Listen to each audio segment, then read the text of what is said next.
So glad you can join us for lesson two, the power of your story. It is so freeing when you tell somebody your story and you read other people's stories that you know you're not alone. Uh, as I shared in lesson one, I was pregnant at 15. They told me it was a quick fix. My doctor told me it'd be easier to abort than have a full-term baby. And with all these things, I believed them. But that wasn't the end of my story. And the thing that really surprised me was at 15, I could sign for my own abortion. Even though my dad went, there was none of his signatures needed. So I was at 15 able to just have my abortion without any really parental consent. So instead of just listening to my testimony, let me tell you a few other ladies' testimonies. I'm going to put them on the screen so you can reread them if you need to.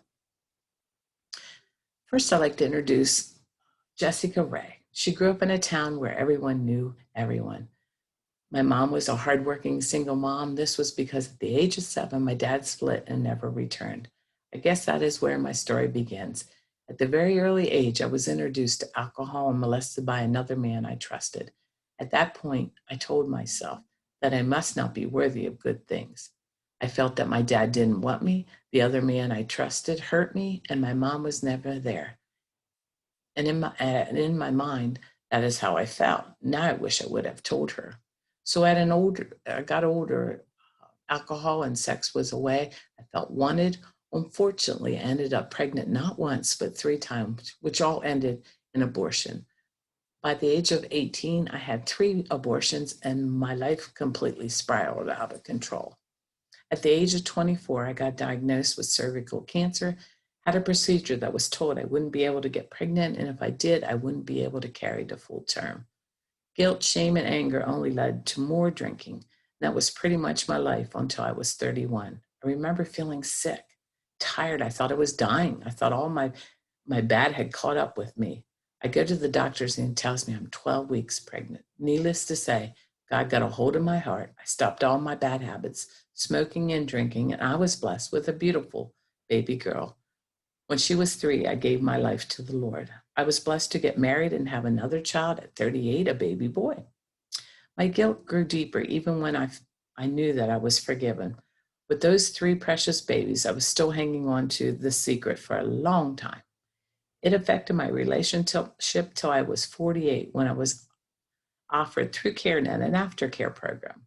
My healing journey started. I told my secret was out and I met some amazing women that told their stories too. I was not alone. I had ladies that would surround me and I can contact at any time. If I'm going to say anything into your life, if you're in a crisis situation, you don't know what to do, or you need help to get over your past choices, reach out. Don't believe the lies in your head. You matter, and there are people that care. That was Jessica Ray. This is Melissa. Melissa, I introduced herself and would like to share with you my journey through one of the hardest chapters in my life. You see, it wasn't until the last 12 years I could even say the word abortion. Okay, so I still have a slight cringe. Yes, I had an abortion. You may be considering or having an abortion already. Though my circumstances might be different than your story, the lasting effects are more likely the same. When I was 16, I married my high school sweetheart. We were 3 months pregnant and wanted to be married before the baby was born. At about the 5th month, I became ill with preeclampsia, which is a high blood pressure fluid retention. That pregnancy, I had an early C-section 2 weeks before my due date. The baby went into fetal distress. I became very ill with toxemia. My daughter and I made it through, but my recovery was slow. When my baby turned 6 months old, I became pregnant again. I was absolutely shocked. I went to the doctors and he ordered an ultrasound to get an accurate timeline of how far along I was. He also took home a keepsake picture from the ultrasound that day. I couldn't believe it was already, I was 9 weeks pregnant and showing signs of high blood pressure. I even thought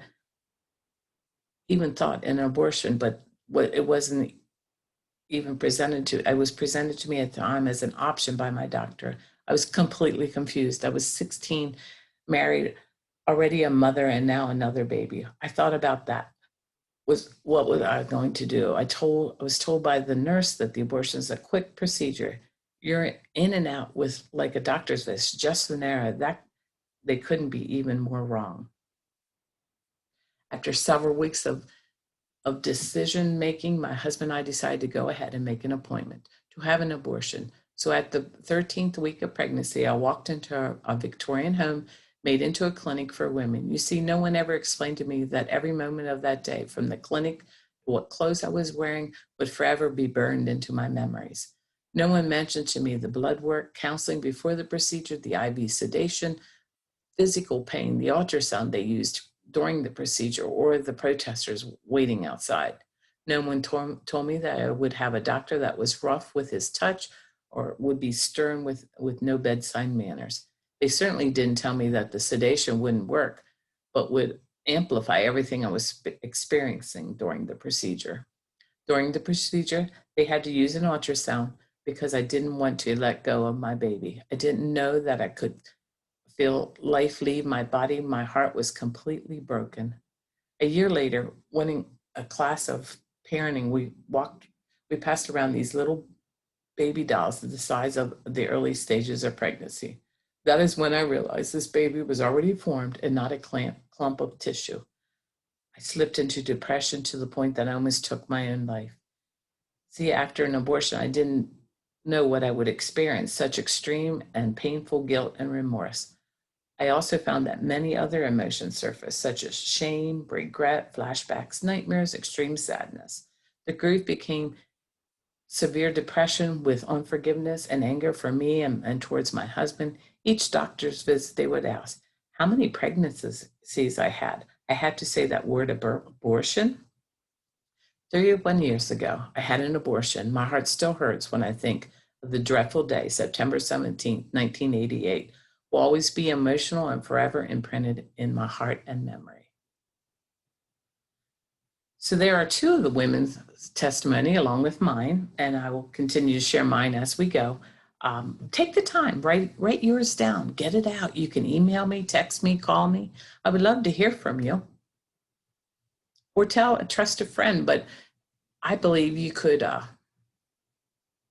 get freedom if you would just let somebody hear your story. So here's our email address, and then our CareNet.